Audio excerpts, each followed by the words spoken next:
Here's here's a little section I want to call the hippie conspiracy op. Okay. You ready? All right, here's the hippie conspiracy. Get ready. Okay. Bob Dylan sold and got this incredible offer for the rights of all of his songs out of the blue. $300 million, and he took it. Bob Dylan's catalog sale highlights a tax advantage for songwriters.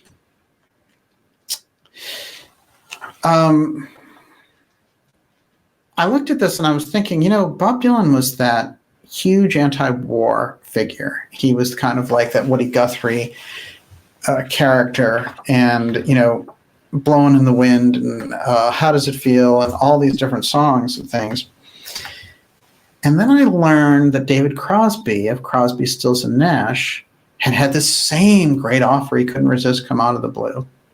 And all of his sales rights were gone. And he made some interesting thing where he said, I have to pay the mortgage, basically, which is interesting. These guys are millionaires.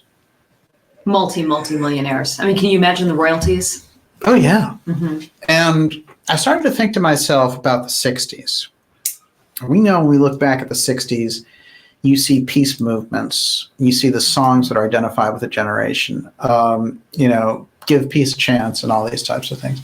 But they represent more because they represent the idea of a movement together for pushing back the government when the government's wrong.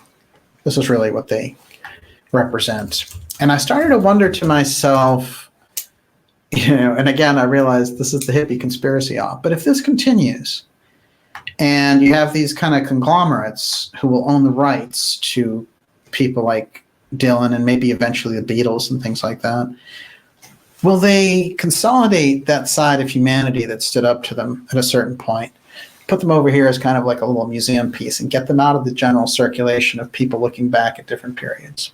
In other words... Wait, are you talking about memory holding music? Yes. Oh. And all the social commentary related to it as well.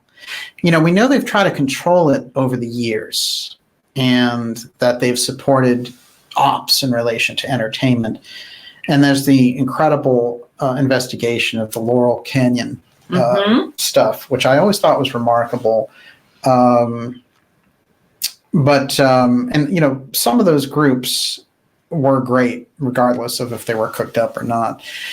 But when you look at it, and some people have looked at the Beatles and said this, I've never agreed with that, because the Beatles they have such a trajectory of growth in their actual work.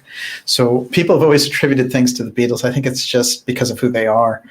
But when I was thinking about Bob Dylan, I was thinking, if I had to pick one character from the 60s who could really inspire a generation, they might look at that. They've been looking at things and saying, we have to kind of merge our biology. This is what we were hearing from the World Economic Forum.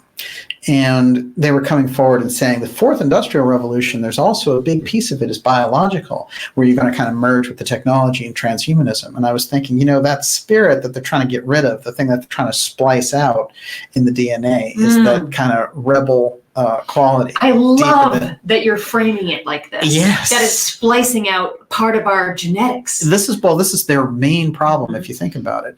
And it's so interesting because if you look at the 60s and you look at the Kennedy assassination, and then you think about Robert Kennedy's activity, we just did released something on the Robert Kennedy assassination, and we have Robert F. Kennedy Jr. talking about it at the end, which is also quite powerful. And you think about the challenges that Robert F. Kennedy Jr.